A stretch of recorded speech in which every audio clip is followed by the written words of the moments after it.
other aspect that I normally like to focus on is actually to look at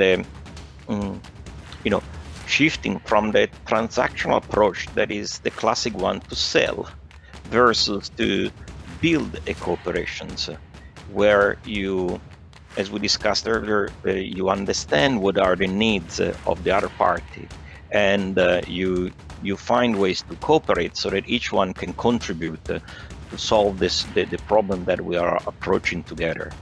So basically we could include that there are three factors which are the very important ones. Having the genuine relationships, objectives have to be aligned, especially strategic ones, and focusing on the value part perhaps. I like the idea that startups normally have a portfolio of opportunities that they follow. Some are the big ones with a big corporate, but some are more on the medium or small side, so that you can work in parallel and you don't need to wait for 1 or 2 years until your deal comes through, but you can actually get result in the short term that maybe you can even use as a reference for the big cases with the corporates.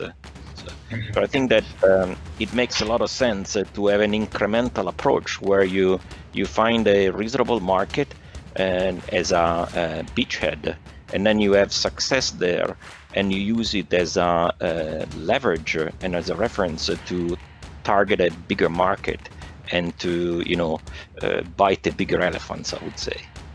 And one more thing I would also emphasize is, let's say, when having the sales, and you have to make it easier for the counterpart, which you'll have to, let's say, rely on, having to serve them in a way that they will feel happy to, let's say, serve the end customers, having all the materials, everything ready, just to do it in the right way. And that's one of the things that many are missing, of course, that they make it too. It's not simple enough to sell. It's not easy to, let's say, push it further to the next phase, and that was something missing for the startups and SMEs. I think that certain people are better communicators, better networkers than others. So if you can afford a team of more than one person, I love this idea that you have complementary skills. So you're someone who's very good on the business and someone who's very good on the technology, but someone as well that is very good at managing the account and building the connections and managing the relationship.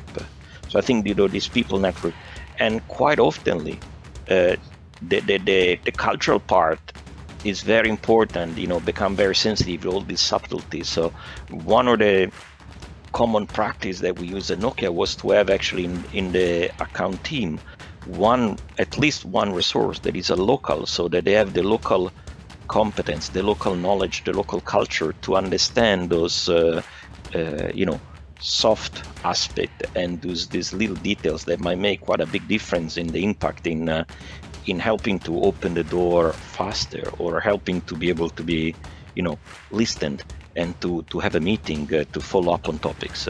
Partnership means as well not only that I can get the most and squeeze my partner, especially if there is a big one versus a small one, but it means delivering the best value on both sides. So being greedy sometimes create troubles.